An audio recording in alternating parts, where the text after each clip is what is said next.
Psalm 114. It's 4 stanzas and 8 verses. Each stanza has 2 verses, and it's a celebration of the exodus of the Israelites. They're coming out of Egypt, or they have come, and now they're just celebrating. They're remembering it. They're remembering it fondly here.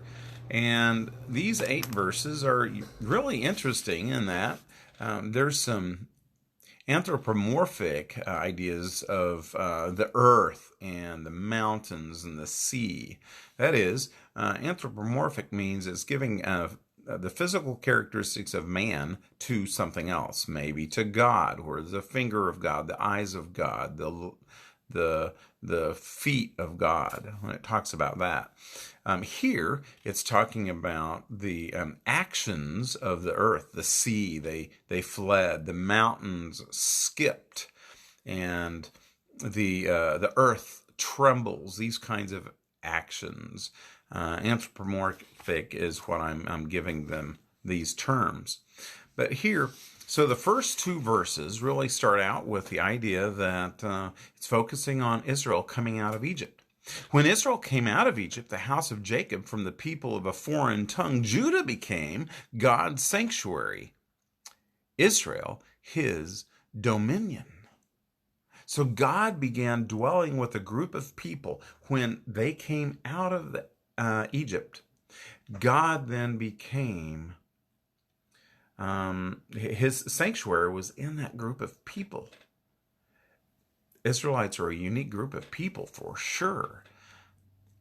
A lot of people can't even explain them in the sense of history. I think that the very fact that Israelites exist helps prove and illustrates it gives one more, I think, notch, if you will, about the worth and the reliability of Scripture. All other people, when they go into a land, they get absorbed into it. Frenchmen come to America, they become American. A Venezuelan comes to America, they become an American. An African comes to America and they become American. And they may say Venezuelan or Mexican American or African American, but they become an American. Israelites go into another nation. A Jew, they don't become French. They're still a Jew. They come to America. They might be American, but there's Jew.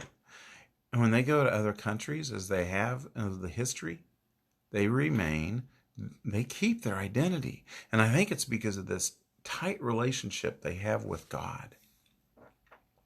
But this is how it worked. They came out of Exodus, in verses 3 and 4, the next stanza. The sea looked. The sea was looking at the Israelites, and it fled.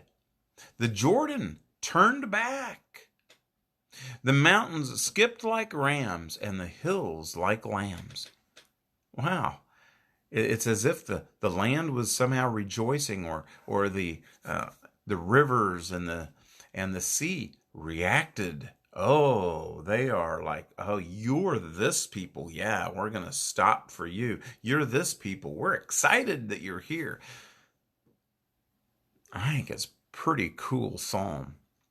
Verse 5, why was it, O sea, that you fled? They are questioning this. Oh, Jordan, why is it that you have turned back, you mountains, that you skipped like rams and you hills like lambs? Basically a repetition, but it's just asking why.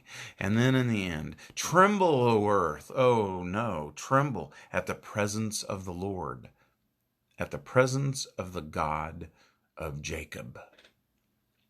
Yeah, the whole earth should tremble. Who turned the rock into a pool? This is what he's done. He turned a rock into a pool. He turned a hard rock into springs of water. I have this picture of this rock in the Negev, where this rock looks like it had water flowing down its side. No other rocks look like that. It's a pretty sizable rock, by the way. It's the size of a small building. And I'm talking, maybe 40 foot in length and 20 foot in width, to something to that effect. And almost as if maybe that was the rock that sprung forth water, a miracle of God. Well, this is another psalm, Psalm 114, about their coming out, their celebration of the Exodus, and they read this during the Passover and some other celebrations. They're recognizing their unique standing with the Creator God who made them their sanctuary. Have a great day, and God bless. We'll see you on the next psalm.